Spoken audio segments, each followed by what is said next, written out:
empirical studies which have been done which clearly show that the governments have never ensured that where you have higher number of Muslims living in that place or locality or area, the government have failed to provide public services. For example, hospitals, schools, colleges. Now a recent study has been done by Mr. Paul Novosad of Dartmouth College, MIT, which clearly shows that amount of discrimination the governments have shown, especially the BJP government, in not providing public services. If you have the wherewithal to construct a police outpost right opposite the Sambal historical masjid, why can't you construct schools, colleges, hospitals in Sambal? It is a known fact that the dropout rate is the highest among Muslim women. It is a known fact that low literacy rates prevail among the Muslims. It is a known fact that you have the lowest number of graduated Muslim community. There are various medical issues. So why isn't the BJP government of Uttar Pradesh interested in solving these problems so that what they claim that they want a Vikshit Bharat, okay, if you want a Vikshit Bharat, why don't you provide all these services? But you are having a communal mindset and you are strengthening that communal mindset by creating a suspicion that no, these Muslims areas have to be monitored by CCTV, by police outposts. But what about the killings of those 5 innocent Muslims? Who's responsible for that? So this creation of police outposts is nothing but strengthening suspicion among the Muslims, creating an hate atmosphere for Muslims. That is what, unfortunately, the Uttar Pradesh BJP government is doing, which I condemn it.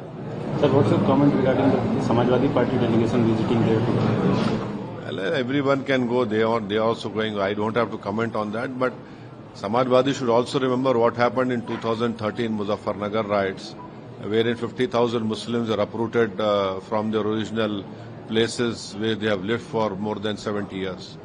Sir, you announced actively participation in Delhi assembly elections, but whatever BJP, Congress and Aam Aadmi Party blaming you, you are choosing specifically the communal rights in Dalit persons.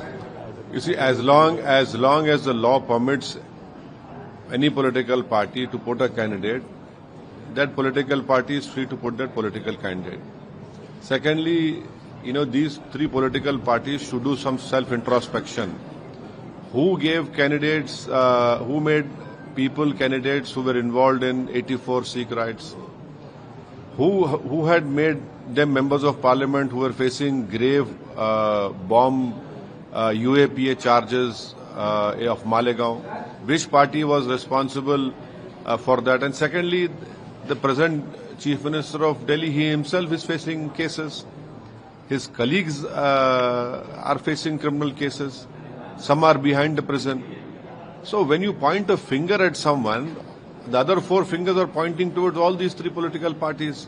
So they should, in fact, do their some self-introspection before opening their mouths and talking so loosely about MIM party.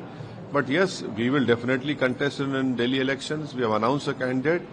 And how many candidates we are going to contest, this will be decided by our Delhi President, Mr. Shoaib Jamai. Sir, what's your view regarding the Chennai Anna Institute?